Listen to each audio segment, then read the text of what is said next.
is socialism exactly? And how moral is it as a system? Well, socialism is defined as an economic and political system where the means of production are owned, distributed, shared, and regulated by the community. And on paper, that sounds reasonable. It sounds fair and just. But what exactly does that entail? And how moral is it in its effectiveness? If it's such a fair and common sense system, why does it have such a terrible track record? Where has socialism actually worked? The truth is, it hasn't. And the reason it hasn't is because socialism is based on one theory alone: collectivism. It doesn't consider our individual differences, what makes us unique and special. It takes a contrived, bird's-eye view of social organization and seeks to remedy society in that way. So why then is socialism so immoral? Well, there are three main reasons. The first is socialism is based on envy. What other reason is there to take the wealth of someone else, the fruit of someone's labor, and give it to someone who hasn't earned it in any way, shape, or form? Where is the morality there? The only justification for the forced redistribution of wealth is, and always will be, envy. You feel like you deserve something you don't have. The second reason is socialism is based on coercion and force. While in free market capitalism, we must treat everyone as free agents that have a will over their own labor, socialism coerces people and the fruits of their labor by making you redistribute it amongst people who have no claim to it. At least no legitimate claim anyway. But the third reason why socialism is so immoral is because it rewards laziness and punishes hard work. What incentive do you have to produce anything of any worth if it's ultimately not yours? What incentive do you have to push the boundaries of science and technology if you don't get any of the credit? Socialism is not a fair system. Do not buy into the lies. It punishes hard work and rewards laziness. Socialism is not moral on any ground. That was Turning Point UK's Esther Kraku. What indeed is socialism? Good morning, good evening, good afternoon, and welcome to the Booms and Busts podcast. My name is Jonathan Davis. Today is Wednesday, the 12th of June 2019. 30 years ago, on this month in history, in 1989, Chinese troops opened fire on pro-democracy protesters in Tiananmen Square. We must never forget the final days of the Chinese pro-democracy movement. Who could ever forget the photo of the solitary man in front of the row of tanks on the 3rd of June 1989? Newly declassified Foreign Office report on Tiananmen Square tells us horrific information about what the Chinese Communist Party did to democracy activists on that day. See the photo of the pinned tweet at Booms Busts show, the aftermath of the protest on that square. Yes, hundreds of bodies strewn on the ground.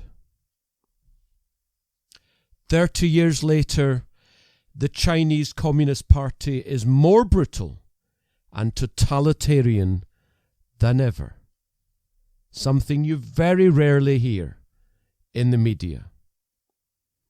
Do you know that over 1 million Muslims in China are in concentration camps? Yes, concentration camps.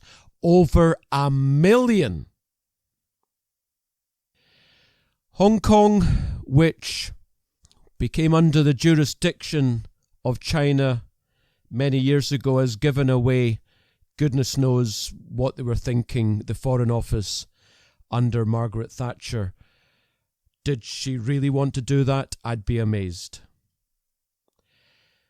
There's a rendition law in Hong Kong which says that if you criticize the Chinese government or China in Hong Kong, you can be rendered to China for prosecution. And we know that what that means. Hong Kong rendition law protests drew over 1 million residents.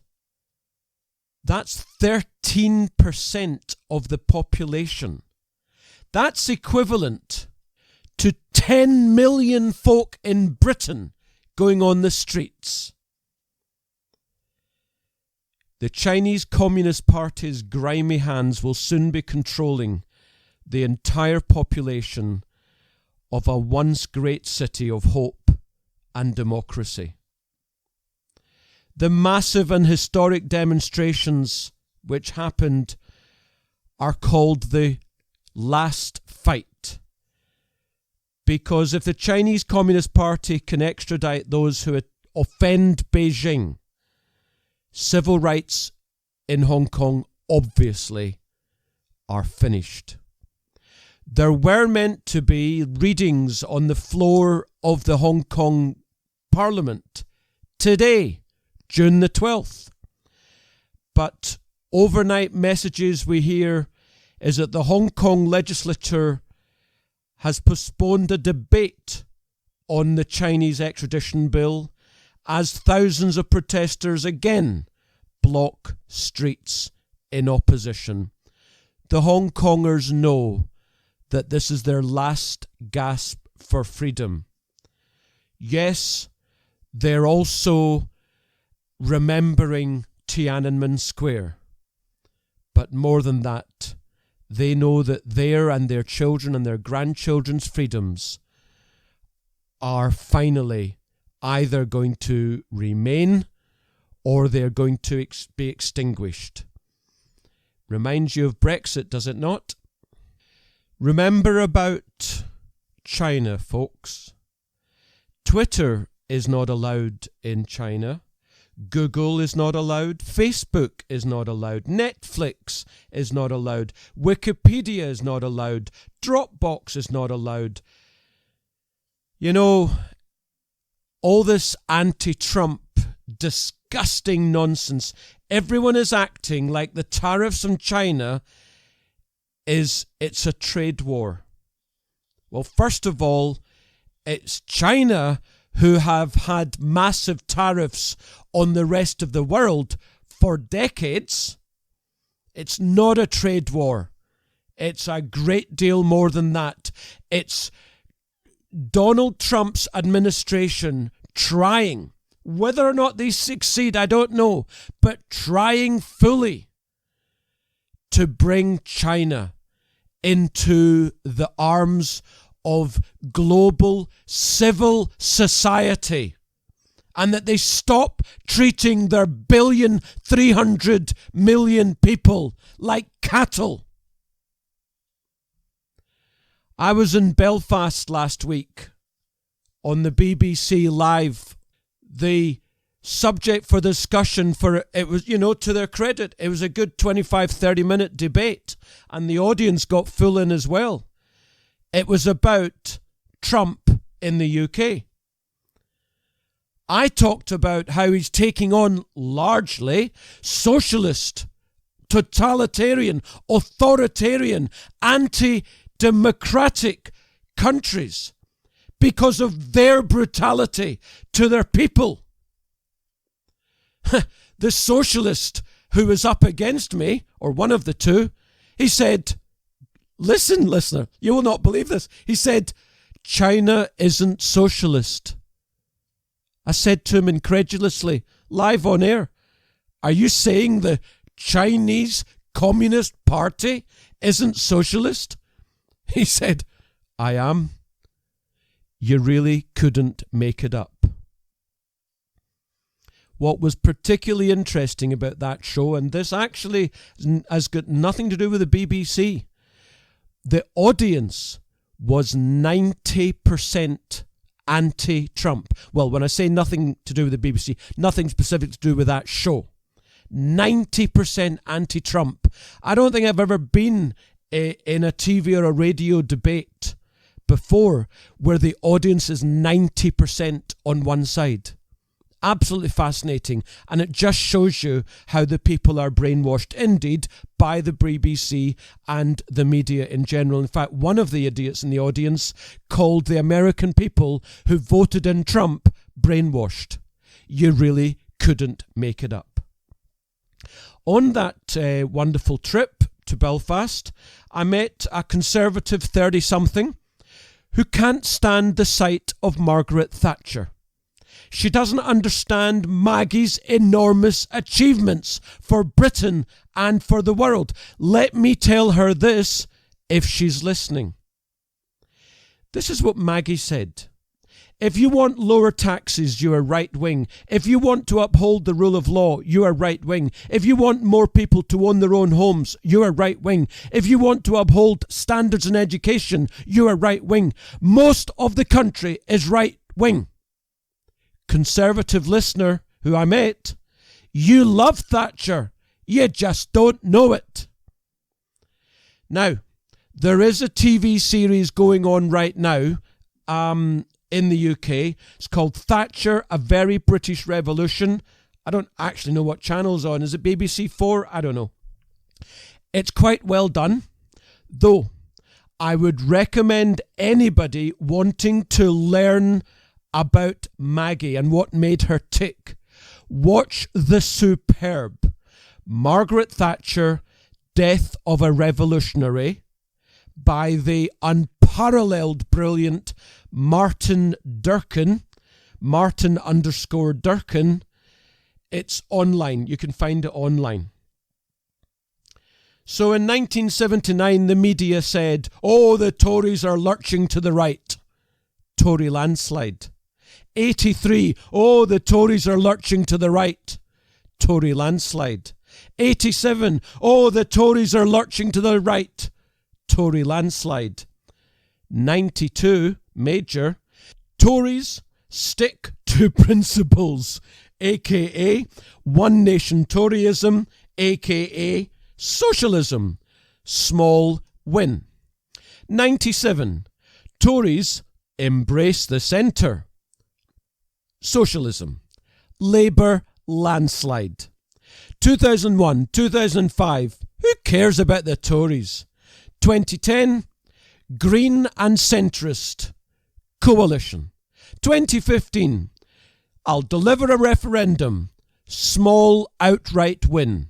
2017, I'll deliver Brexit, but then again, Labour said the same, smaller win.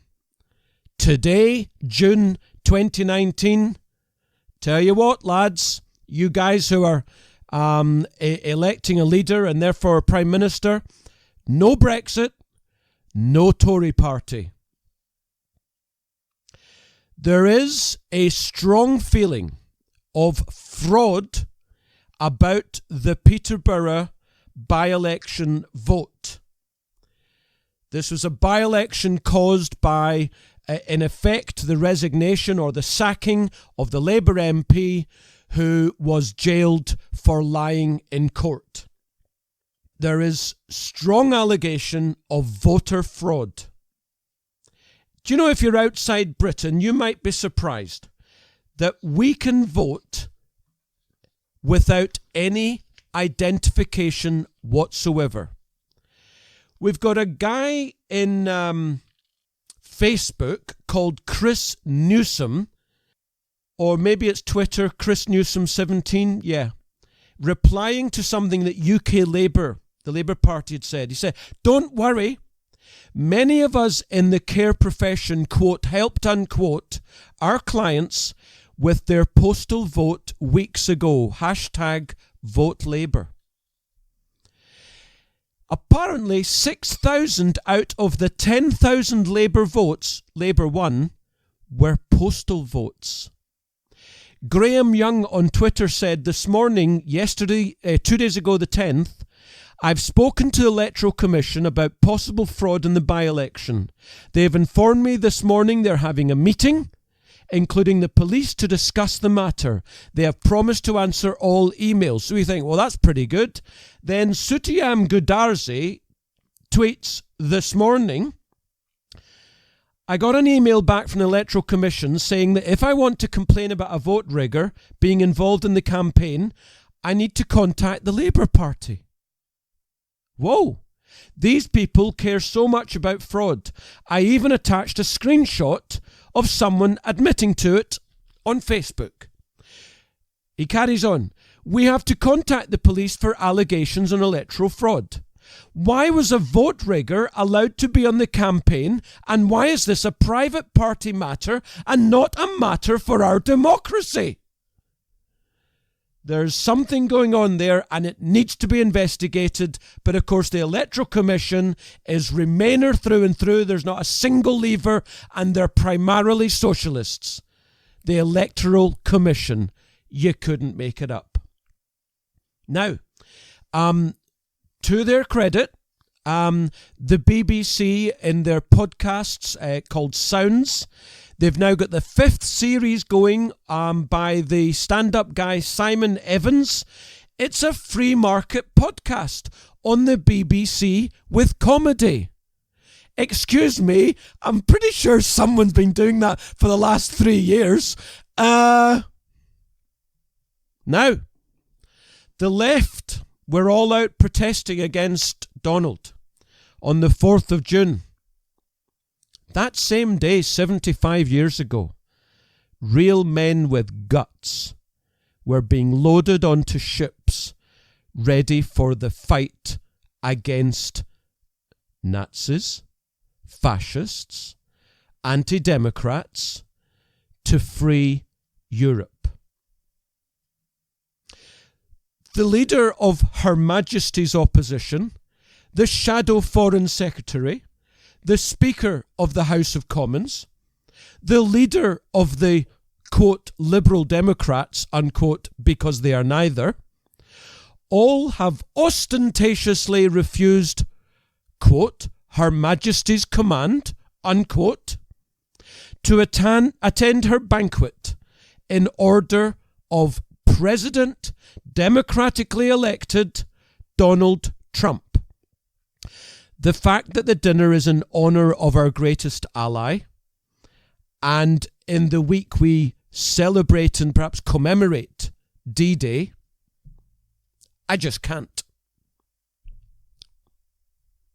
Now, can anyone tell me, changing the subject, why is it when archaeologists find human remains, they're either male or female, and never one of the other 50 genders? Have we all mutated that there's now over 50 genders, but apparently from 100 years ago to 300,000 years ago, there were only 2? It's weird, isn't it? I was in a bar and 2 really large women walked in, talking in an accent. So, I just said to them, hey, cool accent. Are you 2 ladies from Ireland? One of them glared at me. It's Wales, Dumbo. So I apologised profusely and said, are you 2 Wales from Ireland? I don't actually remember much about the rest of the night. Now, here's an interesting one for you. We've just had the incredible final in Roland Garros. Of these 3 astonishing champions, who has the highest all-time career earnings? From Federer to Nadal to Djokovic. Who's got the highest all-time career earnings? I'll give you 5 seconds. Ding! Wrong. It's not Federer. And it's not Nadal.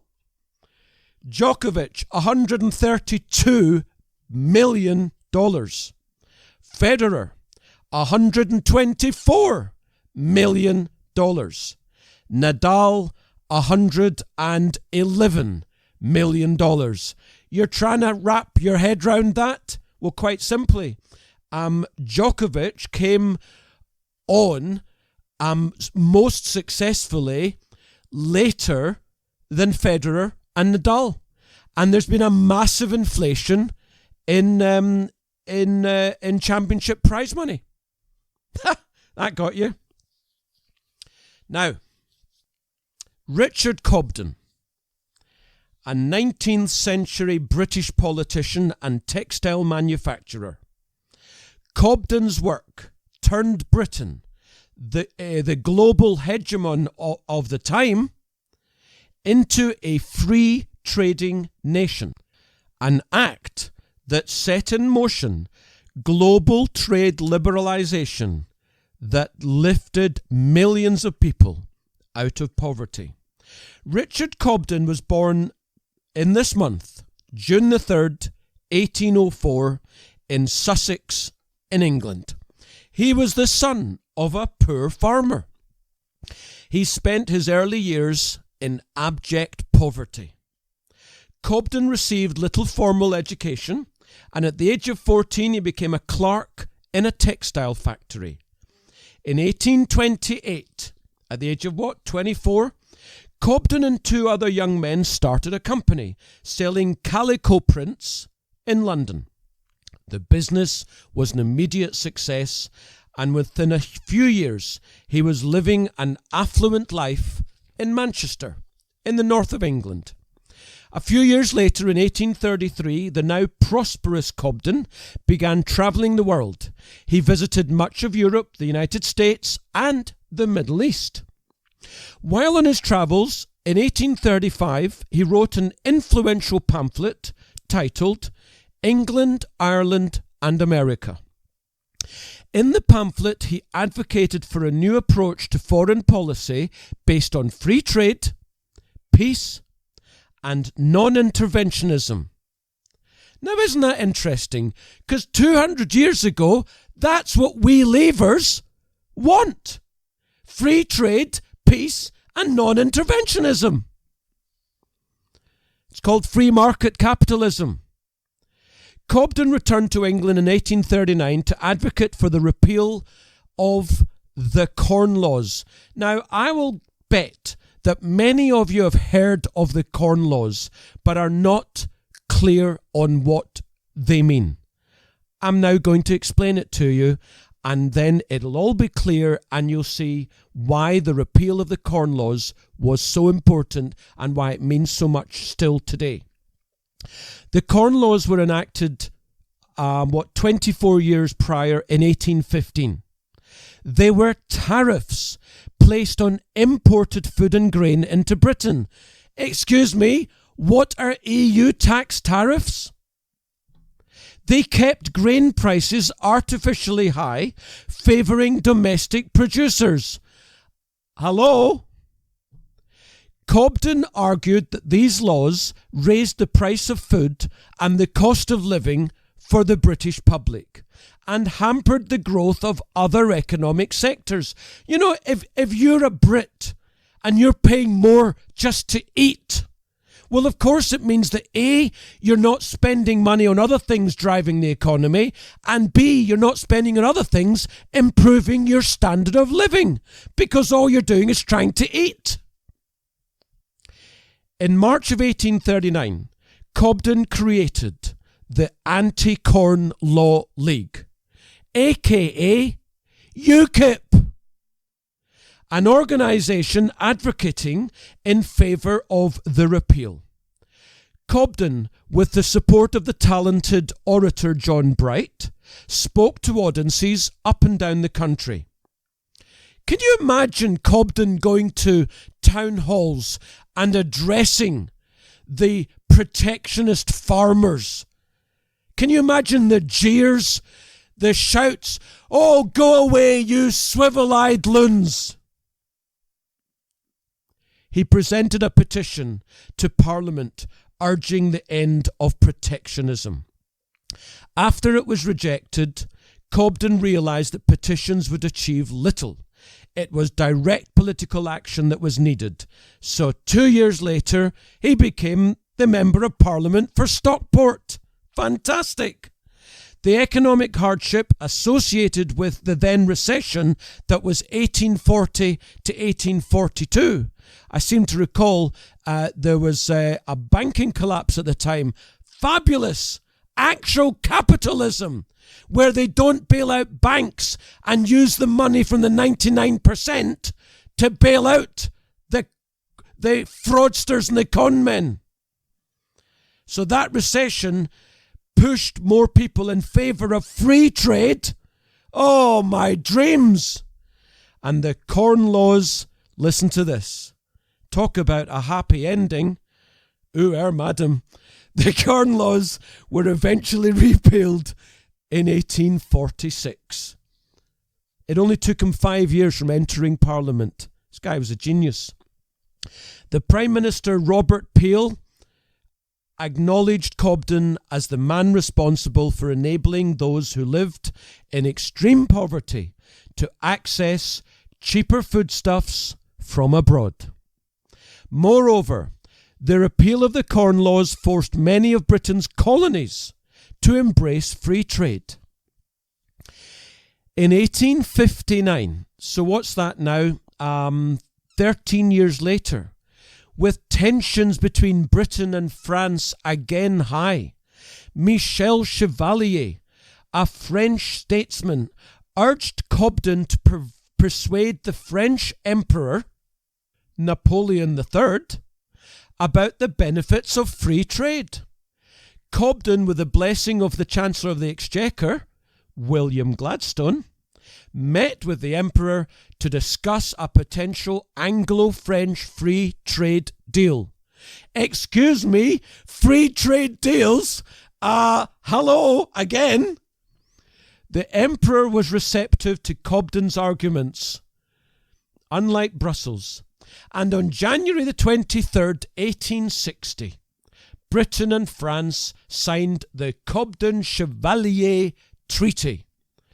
Princeton University economist Jean Grossman described the treaty as the, quote, first modern trade agreement, unquote.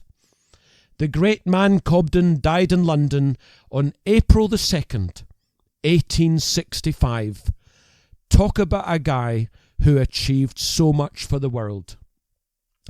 Repeal of the Corn Laws marked a fundamental shift of the British Empire from protectionism towards free trade. Why on earth do you think the second half of the 19th century into the early part of the 20th, Britain was such an economic success? Free trade, free market capitalism, that's why. The policy of free trade alleviated hunger and suffering of millions of people and set a precedent for free trade treaties to follow. Cobden's influence on the creation of the Cobden-Chevalier Treaty laid the foundation for modern trade agreements that continue to shape and enrich the world today, except for the EU.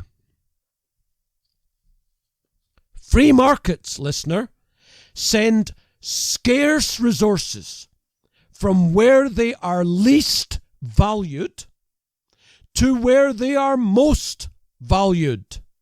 Everyone wins. Socialism, however, empowers one will to direct resources blindly. Shortages and starvation are the result. Remember the Irish famines of the early 19th century. 6 out of the 10 worst famines of the 20th century happened because of central planning. I'm going to read you a list of socialist failures. Afghanistan, Albania, Angola, Benin, Bulgaria, Cambodia, Congo, Czechoslovakia, Ethiopia, East Germany, Hungary, North Korea, Mongolia, Mozambique, Poland, Romania, Somalia, USSR, North Vietnam, South Yemen, Yugoslavia. Those, by the way, were the Marxist-Leninist states. What about, obviously, because we shouldn't miss out the non-Marxist but Leninist states? Algeria, Angola, Burma, Cape Verde, Egypt, Ethiopia, Grenada, India, Iraq, Libya, Madagascar, Mozambique, Seychelles, Sudan, Syria, Tanzania, Zambia. They all failed. There are still some socialist countries in the world: China, Cuba, Laos, North Korea, Vietnam, Nicaragua, Bangladesh, Guyana, Nepal, Sri Lanka, Venezuela. They will die too. Of course, Venezuela is dying. Do you know what's interesting about that list? There is two of the most ardent socialist states in the 20th century that failed miserably, and they're not mentioned. Germany and Italy in the 20s, 30s and 40s. It is a testimony, said Roger Scruton, to the success of communist propaganda, that it has been able to persuade so many people that fascism and communism are polar opposites, and that there is a single scale of political ideology stretching from the far left to the far right. Remember, ex-communist Benito Mussolini said, "Fascism means nothing outside the state, everything inside the state." Anyone who hears that, who tells me that Nazism and fascism weren't socialism, should hang their heads in shame. And let me remind you that the unique and unparalleled Ayn Rand said, the difference between a welfare state and a totalitarian state is time. Nazi German National Socialism. Don't mention Nazism ever again. Say National Socialism. Italian fascism, Soviet communism, all variations of the same Marxist theme. They're designed to end private property, and along with it, individual rights and property rights under the guise of equal rights or equality. And actually, it's just feudalism rebranded. 2 weeks ago, less than 2 weeks ago, on June the 1st, Francis O'Grady, who is the boss of the Trades Union Congress and an avid Remainer, and obviously a socialist and a Marxist, no doubt, who calls for a general election and or a second referendum. She has been appointed to the board of the Bank of England by arch-Remainer, quasi-socialist, Conservative Chancellor Philip Hammond. You'd think, me being gay, Latino and young, I'd be a devout socialist, says Angelo Ray Gomez. But why would I support the very thing that caused my family to flee their home country and others to flee theirs? I support freedom, keeping money I earn, and diversity of thought over skin tone. On this day, the 5th of June, 52 years ago, 1967, the 6-Day War broke out. Israel suddenly came under the attack of 5 Islamic Arab armies. The country of Israel had only been in existence for 19 years. And yet they fought a brutal, hard shock war. And they fought intelligently and clearly in a superior manner, because after 6 days they won. And that was the second war they had to fight. The first one was at the launch of their state in 1948, and the next one was only 6 years later in 1973, the Yom Kippur War. The EHRC, the Equality and Human Rights Commission, on May the 28th, started a formal investigation to determine whether Her Majesty's opposition, the Labour Party, has unlawfully discriminated against, harassed, or victimised people because they are Jewish. It's got to the point where Her Majesty's opposition is being officially investigated. Don't tell me there isn't something in it. How is it possible that that party is allowed to exist? They don't let the BNP exist, and rightly so, and others, and rightly so. How is it possible they let an overtly anti-Semitic political party A, have so much power, and B, exist? We have learned that the Israeli intelligence agency, and I would suggest to you the most intelligent in the world, Mossad, tipped off the UK on a Hezbollah bomb plot in London 4 years ago. One of many intelligence warnings that Mossad has provided to the UK. And all that would stop if Labour won the next general election and Jeremy Corbyn came to power, because Corbyn would terminate the intelligence relationship. Think about that. On this month, or on the May the 29th, in 1453, because of course it was after my last show, Constantinople, the capital of Eastern Christianity, since Constantine in 324 AD, fell to the Islamic Turks under Mehmed II, ending the Roman Byzantine Empire.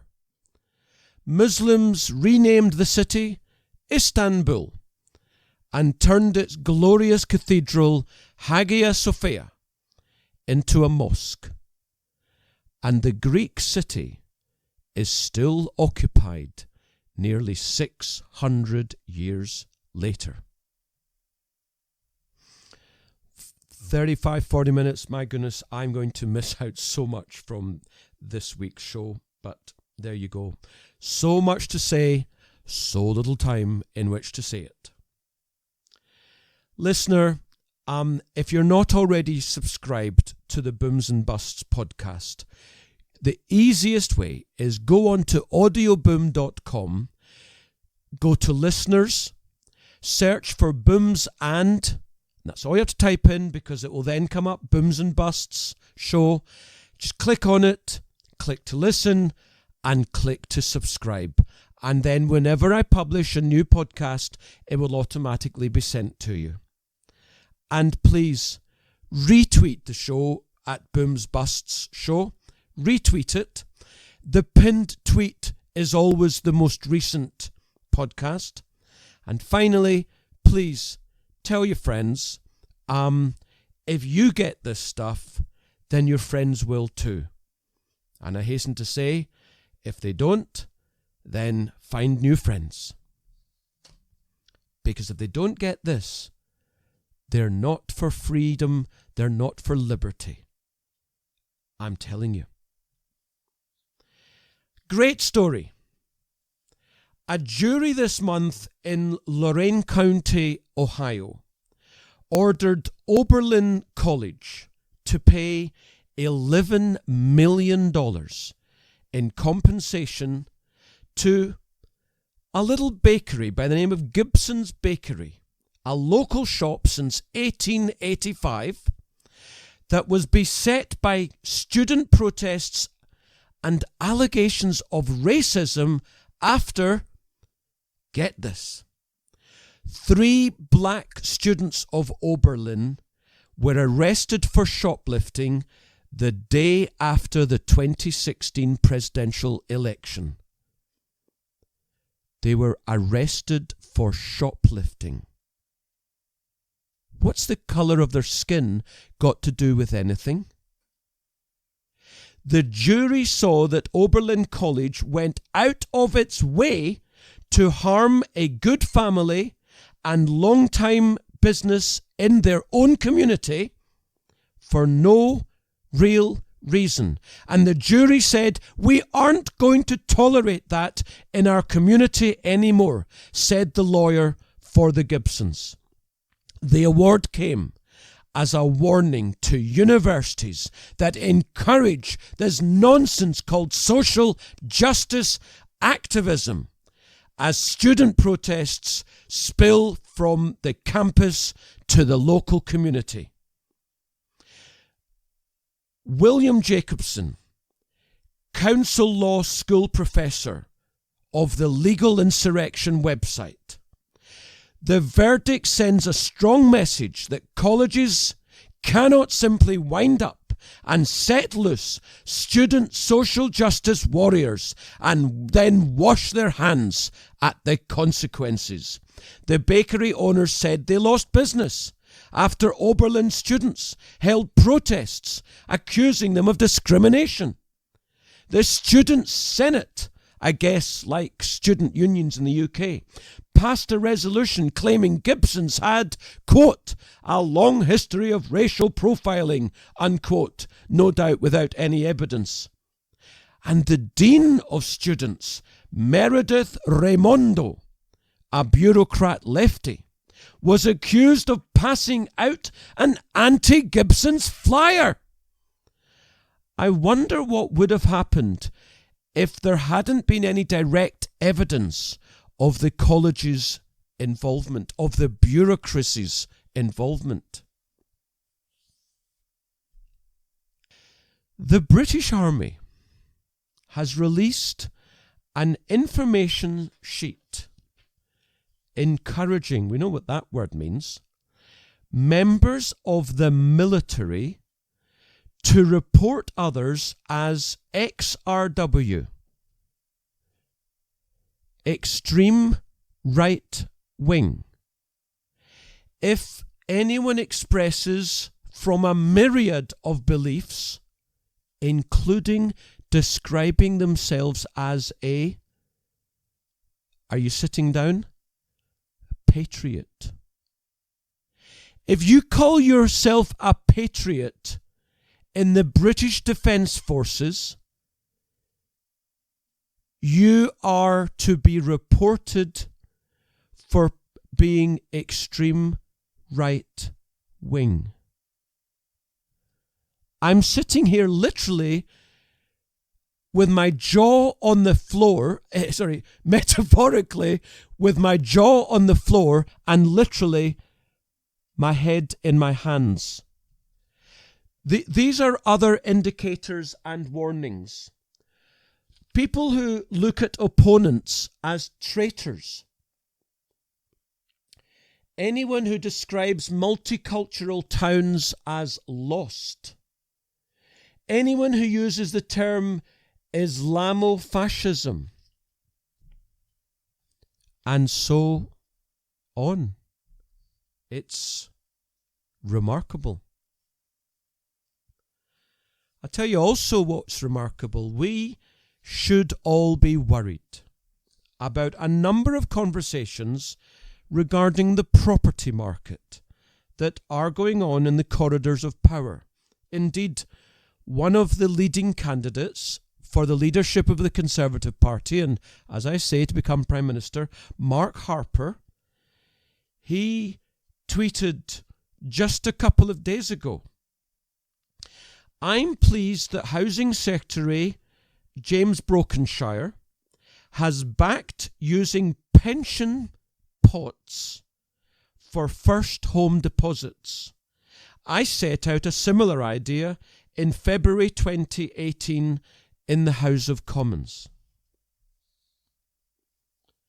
Now, these conversations concern whether buy-to-let investments, and indeed first homes, should be allowed in pensions, or whether investors should be allowed to dip into their pensions to pay for a deposit. There's also a suggestion from a former advisor to George Osborne that mortgage lending caps should now be lifted.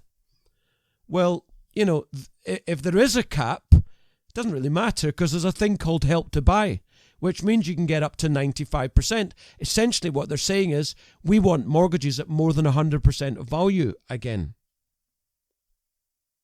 For each case, no doubt they make a compelling argument. It's just like socialism. It sounds great.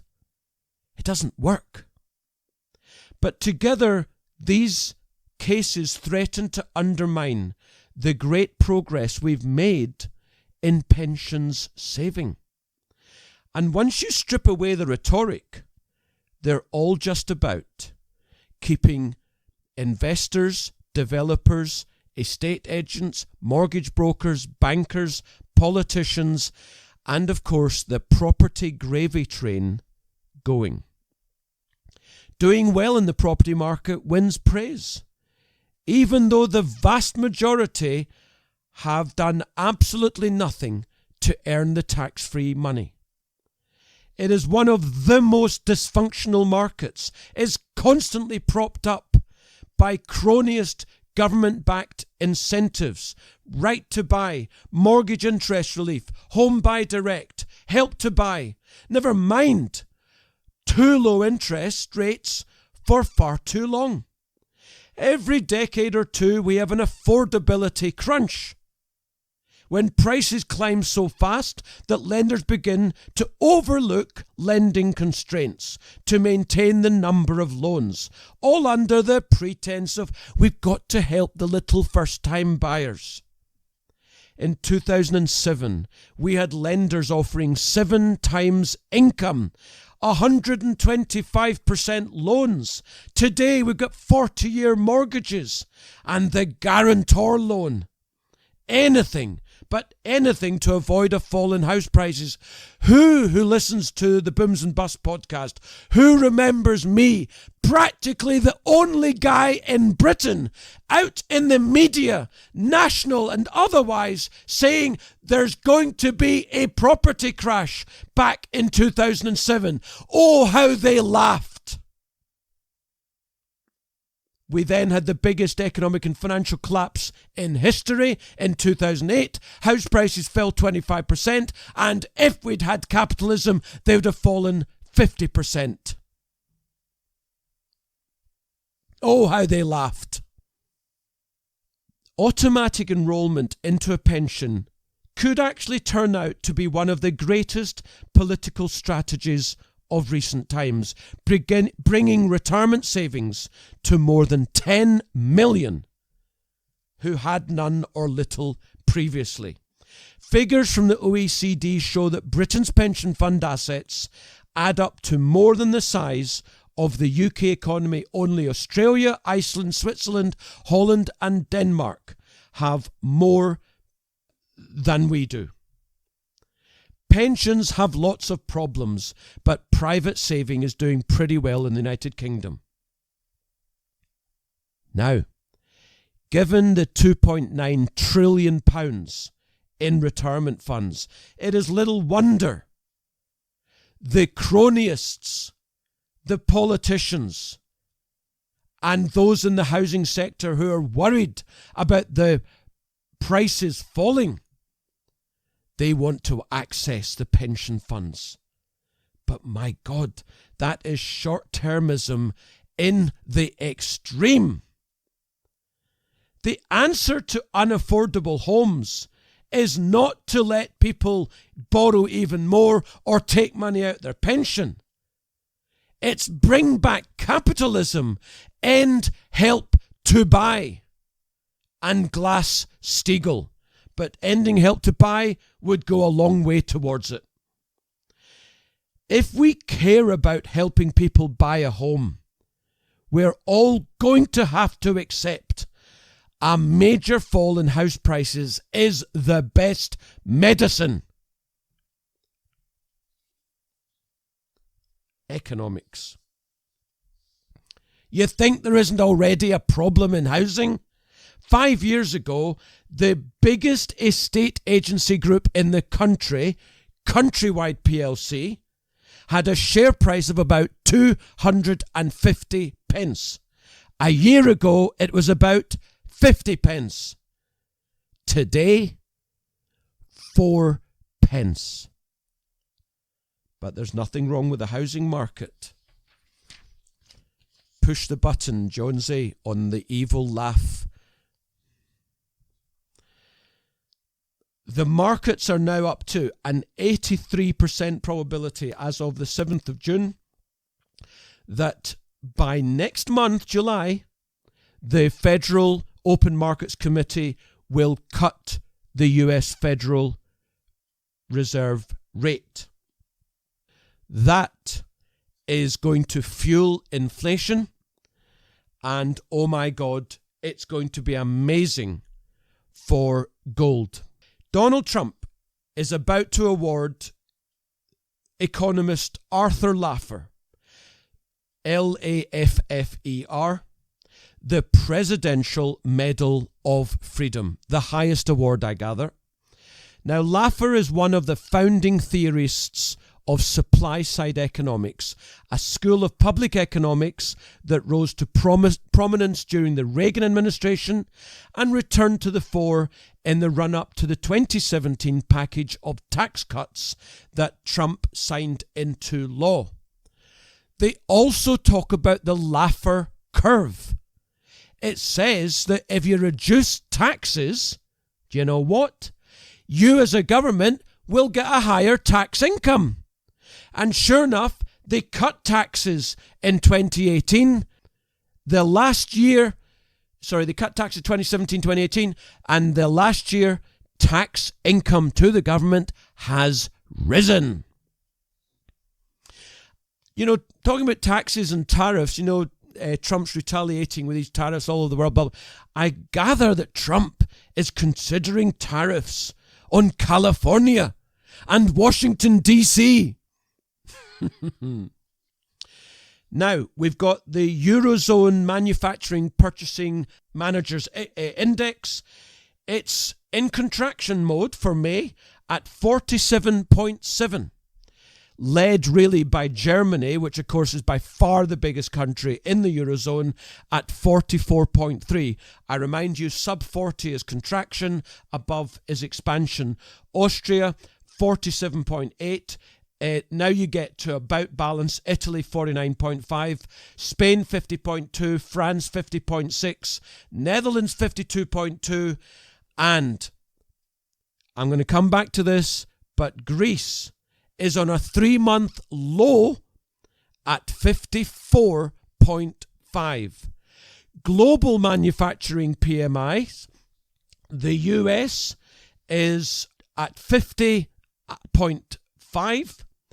And global ex-US is at 49.2. And that is largely led by China and Germany. So basically, the world is mildly in contraction for manufacturing. Now, we had a low new jobs print for May in the United States at 75,000 for the month. In April, it was 260,000, in March 190, and also a very low month in February at just 20,000. Now I'm looking at a chart of new job numbers monthly since 1992. And actually, the new jobs have escalated for roughly, what is that, in the last nearly 30 years, at between 100,000 and 300,000. Under 100 is low. Above 300 is very high. And 75 is not terrible. And actually, when you look at it, the last 4 months average is 136,000. So, yeah, all's good. In the UK, just announced this week that average earnings have risen over the last year by 3.4%. Well, of course, I've been talking to you about it for months. The public sector pay cap is now stopped. Living wage has soared by some 4.5%. What have I been talking about for the last 2+ years? Inflation, which, as the Bank of England have now admitted, will lead to higher interest rates. Oh, and by the way, lower house prices. What was that Countrywide PLC? I'm looking at a wonderful chart from the Federal Reserve Economics Department of real output per hour of all workers, persons indeed, in the United States. And it was at zero growth in 2016. It's been trending up since. It's now at 2.5%. This is above inflation adjusted, improving productivity since 2015, 2016.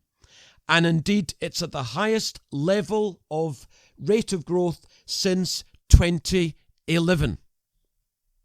What don't you see as we enter recessions? One of the most desperate human resources needs of US companies is truck drivers, both independent and company employed. According to the American Trucking Association, don't say that phrase too quickly, the shortage problem is most acute in the long-haul trucking sector, where nearly 600,000 drivers are employed, and they need another 60,000. Young workers, meanwhile, are hesitant to take on the long hours, weeks away from home solitude and other hardships of long-haul trucking. That's even though the training period is short, and the pay can range when you start off from $50,000 a year to $100,000 a year or more, depending upon the sophistication of what you're transporting. Now, it's a funny thing, but I'm up to 59 minutes on my timer, and I'm going to do something I've never done in 3 years of podcasting. When I finish this podcast, I'm going to go back in and I'm going to literally cut out a whole chunk because I haven't even come to markets.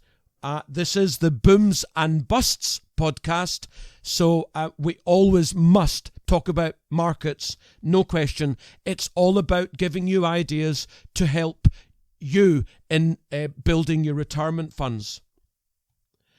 Now, the equity markets this year had a massive rise to the end of April, depending where you were, and were 15 to 25%. In the US, since 1990, a typical year has had 3 5% pullbacks. As of the last week or two ago, the 2019 pullback from the high literally was 4.9%. And it's come back since, and we are just a couple of percent from the high. Now, on the S&P 500, we're just short of 2,900. The all-time high was, I think, last October at just under 2,950. So we're that close to the all-time high. Now, I don't know if we'll break the all-time high in this current surge or we'll have yet another small pullback, but it seems very likely that within a couple or a few months tops, we will breach the all-time high. And we're looking at roughly a 20% a year in developed markets this year.